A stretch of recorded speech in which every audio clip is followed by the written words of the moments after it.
नमस्कार दोस्तों। क्या आपको पता है कि इंडिया में एक ऐसा स्टेट है जहां के बहुत से रेजिडेंट्स को इनकम टैक्स भरने की ज़रूरत नहीं है।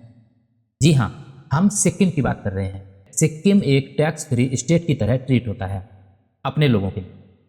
इस लेक्चर में हम जानेंगे कि ऐसा क्यों है, इसके पीछे क्या हिस्ट्री है, कौन लोग एग्जेम्प्ट हैं और आज के टाइम में ये कैसी पॉलिसी चल रही है।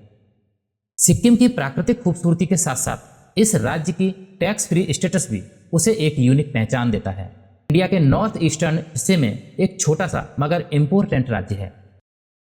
यहाँ के लोगों को अपनी कमाई पर इनकम टैक्स से लगभग पूरी तरह छूट मिलती है। मतलब चाहे आप कितना भी कमाओ, अगर आप एलिजिबल सिक्किम रेजिडेंट हो तो आपको अपना इनकम टैक्स रिटर्न भरने की ज़रूरत नहीं। ये बात सुनने में एकदम अमेजिंग लगती है, इसीलिए ये टॉपिक आजकल बहुत लोगों के लिए क्यूरियोसिटी बढ़ा रहा है। आज हम इस टैक्स फ्री सिक्किम के पीछे की कहानी को समझाएंगे।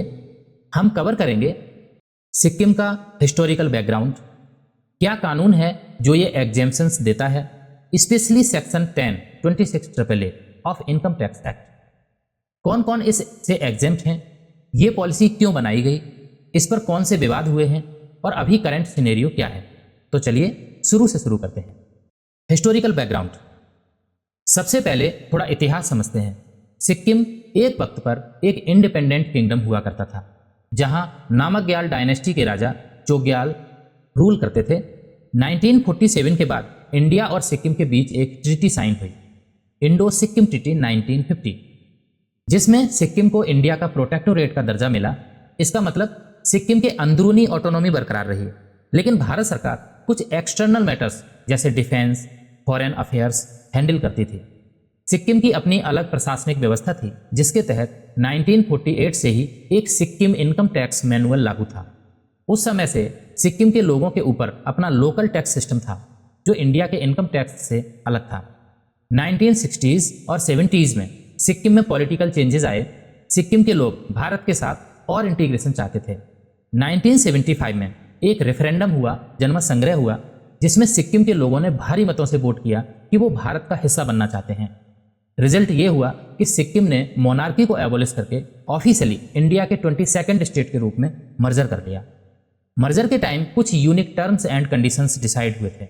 भारत सरकार ने सिक्किम के लोगों को उनकी कुछ स्पेशल प्रिविलेजेस को प्रोटेक्ट करने का वादा किया, ताकि उनकी कल्चरल और इकोनॉमिक आइडेंटिटी बरकरार रहे। इंडियन कॉन्स्टिट्यूशन में एक नया आर्टिकल जोड़ा गया, आर्टिकल 371F, जो सिक्किम को स्पेशल स्टेटस देता है और इंश्योर करता है कि सिक्किम के पुराने कानून इंक्लूडिंग टैक्स लॉज चलते रहेंगे जब तक पार्लियामेंट उनमें चेंजेस ना करे। 36th अमेंडमेंट एक्ट 1975 के थ्रू ये प्रोविजन कॉन्स्टिट्यूशन में आए। इन स्पेशल टर्म्स में सबसे इंटरेस्टिंग टर्म ये था कि सिक्किम के असली रेजिडेंट्स को अपनी इनकम पर इंडिया को टैक्स नहीं देना पड़ेगा, जैसा कि पहले होता था। 1975 से 2008 तक सिक्किम का जो 1948 वाला इनकम टैक्स मैनुअल था वो इफेक्टिव रहा। इसका मतलब सिक्किम का असली राजधानिक नागरिक अपनी इनकम पर सेंट्रल गवर्नमेंट को टैक्स नहीं देते थे, क्योंकि ये अरेंजमेंट मर्जर एग्रीमेंट का हिस्सा था। फिर 2008 में भारत सरकार ने एक इंपॉर्टेंट चेंज किया। यूनियन बजट 2008 में सिक्किम के लोकल इनकम टैक्स लॉ को ऑफिशियली रिपील कर दिया गया और उसके बदले में इंडियन इनकम टैक्स एक्ट 1961 में एक नया सेक्शन ऐड किया, सेक्शन 10(26) ये स्टेप लिया गया ताकि सिक्किम का special tax status formally Indian law का पार्ट बन जाए और कंफ्यूजन ना रहे। सेक्शन 10(26) ने ये सिक्योर किया कि सिक्किम के क्वालिफाइड रेजिडेंट्स की जितनी भी इनकम है, चाहे सैलरी हो, बिजनेस प्रॉफिट हो, बैंक इंटरेस्ट हो या डिविडेंड हो, सब इनकम टैक्स से एग्जेम्प्ट होगी। दूसरे शब्दों में, जो टैक्स फ्री स्टेटस सिक्किम को पहले से मिला हुआ था उसे अब सेंट्रल लॉ में लिख दिया गया ताकि वो आगे भी कंटिन्यू रहे। इस तरह सिक्किम के लोगों को मिल रहा टैक्स एग्जेम्पशन ऑफिशियली सीमेंट हो गया। की लीगल प्रोविजंस, सेक्शन 10(26) अब हम उस कानूनी प्रोविजन को सिंपल भाषा में समझते हैं, जिसके चलते सिक्किम के लोग इनकम टैक्स से बचे हुए हैं। इनकम टैक्स एक्ट 1961 के सेक्शन 10 में काफ़ी सारी इनकम लिस्ट हैं जो टैक्स फ्री होती हैं। इनमें 2008 से एक क्लॉज जोड़ा गया, सेक्शन 10(26) ये सेक्शन सीधे शब्दों में ये कहता है कि अगर कोई इंडिविजुअल सिक्किमीज है तो उसकी सिक्किम के सोर्स से कमाई हुई कोई भी इनकम टैक्स के दायरे से बाहर है। इसमें स्पेसिफिकली दो चीज़ें लिखी हैं। पहली चीज़, सिक्किम राज्य के अंदर किसी भी सोर्स से कमाया गया इनकम, और दूसरी चीज़ डिविडेंड्स या interest on securities, shares, bonds वगैरह से कमाई। दोनों पर इनकम टैक्स नहीं लगेगा। अब अगर आप सिक्किमीज हो और सिक्किम के अंदर नौकरी या बिजनेस से पैसा कमा रहे हो, या अपनी कहीं इन्वेस्ट करके इंटरेस्ट या डिविडेंड कमाया, तो सेंट्रल इनकम टैक्स में उस पर पूरी तरह छूट है। सेक्शन 10(26)AA ने सिक्किमीज शब्द को डिफाइन भी किया है। इसके बारे में अगले सेक्शन में बात करेंगे। एक और बात, ये सेक्शन ऐड करते वक्त लॉ को पास्ट से अप्लाई किया गया, रेट्रोस्पेक्टिव फ्रॉम 1989-90। इसका टेक्निकल मतलब ये है कि 1989 के बाद से आज तक जितनी इनकम सिक्किमीज लोगों ने कमाई है सिक्किम के सोर्स से, वो सब टैक्स फ्री मानी गई। यानी पिछले कुछ दशकों से सिक्किम के लोगों ने सेंट्रल गवर्नमेंट को इनकम टैक्स नहीं दिया बिना किसी कानूनी दिक्कत के। यह भी ध्यान देने की बात है कि सिक्किम के स्पेशल स्टेटस के चलते कुछ और रेगुलेटरी छूट भी मिली हुई है। जैसे SEBI, security and exchange board of India ने सिक्किम रेजिडेंट को यह छूट दी है कि उन्हें pan card, permanent account number लेना कंपलसरी नहीं। स्टॉक मार्केट या म्यूचुअल फंड में इन्वेस्ट करने के लिए नॉर्मली इंडिया में फाइनेंशियल ट्रांजैक्शन के लिए पैन कार्ड बहुत जरूरी होता है, पर सिक्किम के लोग बिना पैन कार्ड के भी इन्वेस्ट कर सकते हैं। ये सिर्फ इसलिए पॉसिबल हुआ क्योंकि इनकम टैक्स एक्ट के अंडर उन्हें टैक्सेबल कैटेगरी से ही अलग रखा गया है। सो ओवरऑल सेक्शन 10, 26(AA) और आर्टिकल 371F मिलकर ये लीगल फ्रेमवर्क प्रोवाइड करते हैं, जिससे सिक्किम के एलिजिबल लोग एक unique tax free life enjoy करते हैं। Who is exempt? कौन लोग इनकम टैक्स नहीं देते? अब सवाल उठता है कि सिक्किम के रेजिडेंट्स से हम एग्जैक्टली किन लोगों की बात कर रहे हैं? क्या सिक्किम में रहने वाला हर आदमी इनकम टैक्स नहीं देता? यहां पे एक इंपॉर्टेंट डिस्टिंक्शन है। सेक्शन 10(26)AA का बेनिफिट सबको नहीं मिलता, सिर्फ उन लोगों को मिलता है जो कानून की नज़र में सिक्किमीज इंडिविजुअल माने गए। सिंप्लीफाई करें तो ये वो लोग हैं जो सिक्किम के ओरिजिनल या परमानेंट रेजिडेंट्स हैं, जिन्होंने 1975 के मर्जर से पहले से सिक्किम को अपना घर बनाया हुआ था। उनको पहचानने के लिए सिक्किम में एक कंसेप्ट है, सिक्किम सब्जेक्ट या सर्टिफिकेट ऑफ आइडेंटिफिकेशन, COI। आइए इसको पॉइंट में समझते हैं। सिक्किम इनकम टैक्स एग्जेम्पशन कौन क्लेम कर सकता है? 26 अप्रैल 1975 को सिक्किम का इंडिया में पूरी तरह मर्जर हो गया। इसलिए जिन लोगों का 26 अप्रैल 1975 को सिक्किम में डोमिसाइल था, स्थायी निवास था, वो इस एग्जेम्पशन के लिए क्वालिफाई करते हैं।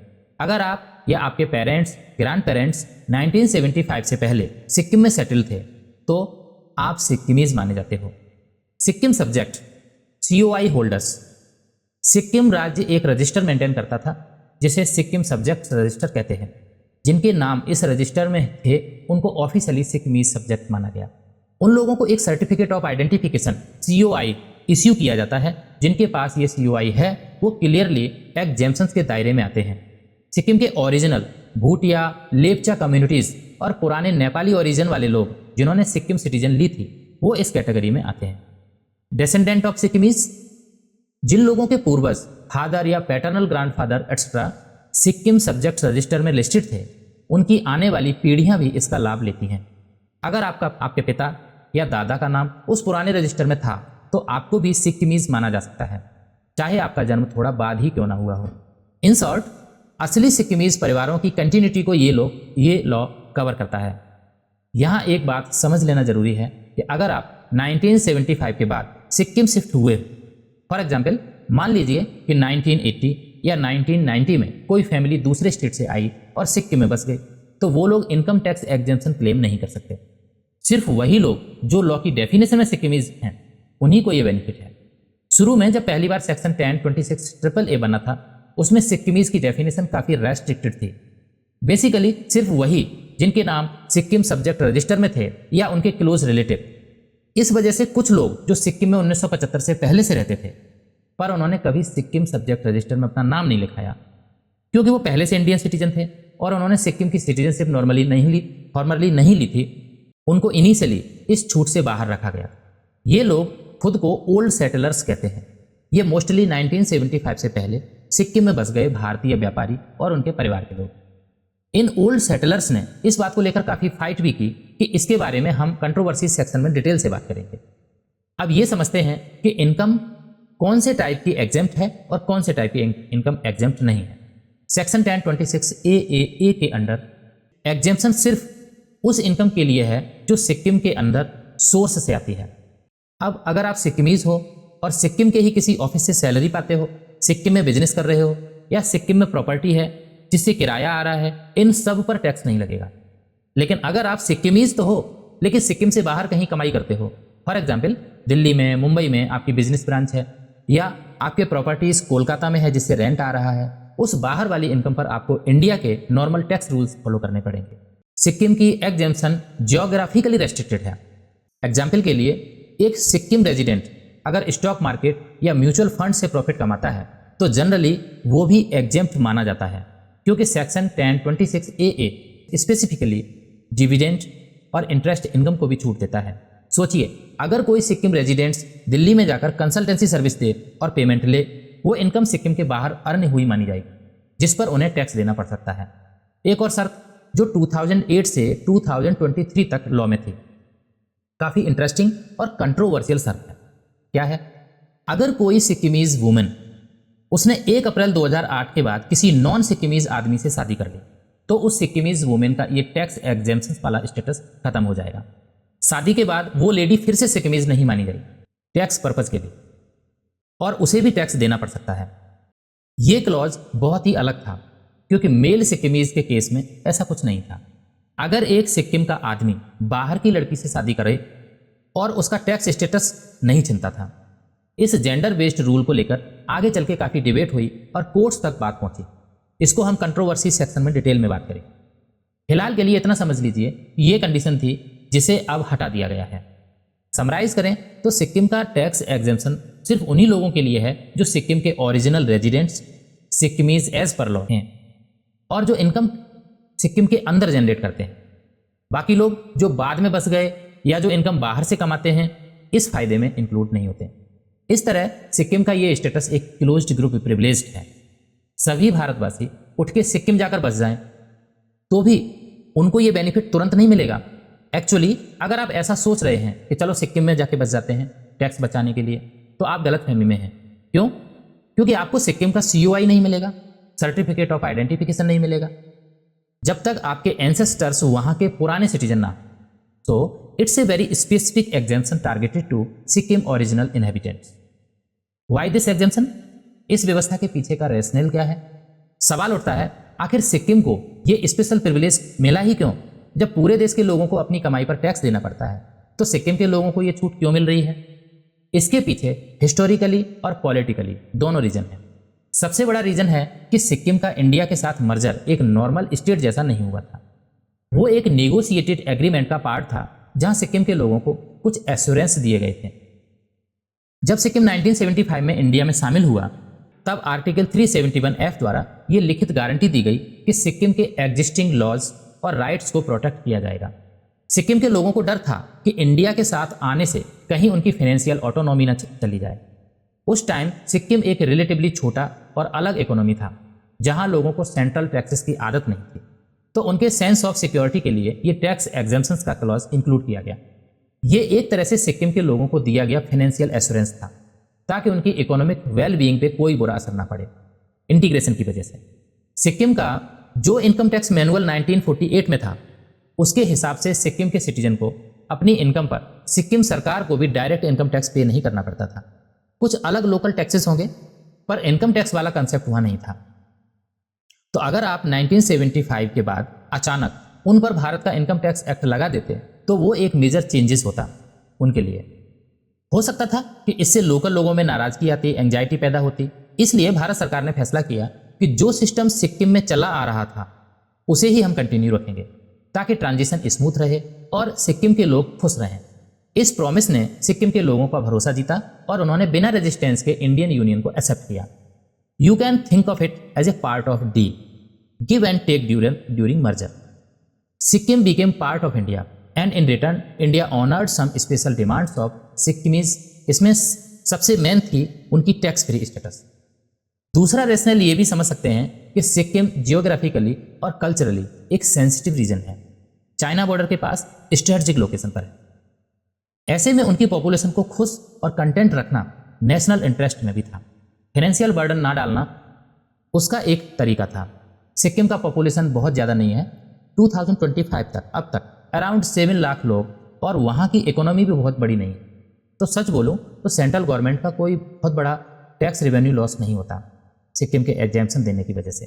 लेकिन सिक्किम के प्रति ये गेस्चर्स उनके लॉयल्टी और इंटीग्रेशन के लिए बहुत मायने रखता है। इसके अलावा सिक्किम के अलावा भी कुछ स्पेशल केसेस इंडिया में हैं जहां टैक्स एग्जेम्पशंस मिलता है जनहित में। जैसे कुछ शेड्यूल्ड ट्राइब्स कम्युनिटीज़ जो Assam, Nagaland etcetera northern eastern states या फिर लद्दाख रीजन में रहते हैं, उनकी इनकम भी इनकम टैक्स से एग्जेम्प्ट होती है। सब प्रिविलेजेस हमें ये याद दिलाते हैं कि हमारा देश यूनिटी में डाइवर्सिटी पर चलने वाला देश है, जहां जरूरत पड़ने पर अलग अलग ग्रुप्स को उनकी यूनिक नीड्स के हिसाब से स्पेशल प्रोविजंस दिए जा सकते हैं। सिक्किम का केस भी एकदम वैसा ही है, जहां हिस्टोरिकल और कल्चरल रीजन्स की वजह से उनको ये अलग व्यवस्था दी गई। It shows the flexible and federal nature of government. अब कंट्रोवर्सीज और डिबेट्स की बात करें, इतना सब सुन के लग सकता है कि वह कितना अच्छा है सिक्किम के लिए बिना टैक्स लाए, लेकिन इस पॉलिसी को लेकर कुछ विवाद, कंट्रोवर्सीज और डिबेट्स भी हुए हैं। जब कभी किसी ग्रुप को स्पेशल प्रिविलेज मिलता है तो कुछ ना कुछ तो तनाव या क्वेश्चंस तो उठते ही हैं। यहाँ हम दो बड़े इश्यूज की बात करेंगे। पहला, कौन क्वालिफाई करता है सिक्किमीज होने के लिए, specially the old settlers issue, और दूसरा जेंडर बायस वाला issue, Sikkimese women marrying outsiders. तो पहले की बात करें, ओल्ड सेटलर्स का मुद्दा। जैसे पहले हमने मेंशन किया कि कुछ लोग जो 1975 से पहले सिक्किम में बस गए, मोस्टली इंडिया के दूसरे पार्ट से जाकर वहां व्यापार करने वाले परिवार, उनको सेक्शन 1026 ट्रिपल ए वाली डेफिनेशन ने इनिशियली कवर नहीं किया। क्यों? क्योंकि उन्होंने 1975 से पहले सिक्किम की नागरिकता फॉर्मली नहीं ली थी, वो इंडियन सिटीजन ही थे, बने रहे, इसलिए उनका नाम सिक्किम सब्जेक्ट रजिस्टर्स में शामिल नहीं हुआ। जो लोग 1975 के बाद डायरेक्टली इंडियन कॉन्स्टिट्यूशन के अंडर आ गए, पर लॉ ने उन्हें सिक्किमीज नहीं माना। पर ये लोग तो जनरेशन से सिक्किम में ही थे, बस एक टेक्निकल रीजन की वजह से बाहर रह गए प्रिविलेजेस के लिए। इस वजह से इनमें और असली सिक्किमीज रजिस्टर वाले लोग, उनमें थोड़ा फ्रिक्शन था। इन लोगों ने एक एसोसिएशन बना ली, association of old settlers of Sikkim, AOSS, और ये मामला कोर्ट तक ले गए। उन्होंने आर्ग्यूमेंट किया कि हमारे साथ भेदभाव हो रहा है, हम भी तो सिक्किम के ही पुराने रहने वाले लोग हैं, फिर हमें क्यों अलग रखा गया। 2013 के आसपास इन्होंने पिटीशन दाखिल की। फाइनली ये केस सुप्रीम कोर्ट तक पहुंच गया। सुप्रीम कोर्ट ने इस मुद्दे को केयरफुली देखा और अभी 2 साल पहले 2023 में सुप्रीम कोर्ट ने अपना फैसला दिया और कहा कि जो लोग 26 अप्रैल 1975 के पहले सिक्किम में सेटल्ड थे, चाहे उनका नाम सिक्किम सब्जेक्ट रजिस्टर्ड में था या नहीं था, उन्हें टैक्स एग्जेम्पशन से दूर रखना अनकॉन्स्टिट्यूशनल है, असंवैधानिक। ये इक्वालिटी के प्रिंसिपल के खिलाफ है। इन दोनों कैटेगरीज, रजिस्टर वाले और बिना रजिस्टर वाले, इनके लोग एक जैसे ही हैं, तो उनमें फर्क करना गलत है। कोर्ट ने ऑर्डर किया कि सेक्शन 1026 ट्रिपल ए को ऐसे अमेंड किया जाए कि ये ओल्ड सेटलर्स को भी कवर करे। अब ये एग्जेम्पशंस सब इंडियन सिटीजन को मिलेगा जो 26 अप्रैल 1975 तक सिक्किम में रहते थे, चाहे वो सिक्किम सब्जेक्ट थे या नहीं। कोर्ट ऑर्डर के बाद सेंट्रल गवर्नमेंट ने तुरंत एक्शन लिया और फाइनेंस एक्ट 2023 में सेक्शन 1026 ट्रिपल ए को अमेंड करके ये प्रोविजन ऐड कर दिया। इस तरह एक लंबी लड़ाई के बाद ओल्ड सेटलर्स को भी उनका हक मिल गया और ये विवाद खत्म हो गया। यानी आज की डेट में प्रैक्टिकली 1975 प्री मर्जर के सभी ओल्ड रेजिडेंट्स और उनकी संतान एग्जेम्प्ट कैटेगरी में आते हैं, जो कि फेयरनेस के हिसाब से ठीक है। अब दूसरे मुद्दे को देखते हैं, women marrying outsiders, gender wise मुद्दा है। तो दूसरा कंट्रोवर्सी एक अजीब रूल को लेकर था जो 2008 वाले लॉ में इंक्लूड हुआ। जैसा हमने ऊपर बताया, एक सिक्किमीज महिला अगर किसी नॉन सिक्किमीज मर्द से शादी करे तो उसका सिक्किमीज स्टेटस टैक्स पर्पज के लिए चला जाता था। इस रूल की वजह से ऑब्वियस सी बात है कि काफ़ी लोग नाराज थे, क्योंकि ये न सिर्फ डिस्क्रिमिनेटरी था बल्कि पुराने जमाने के एक रिग्रेसिव लॉ की तरह लगता था।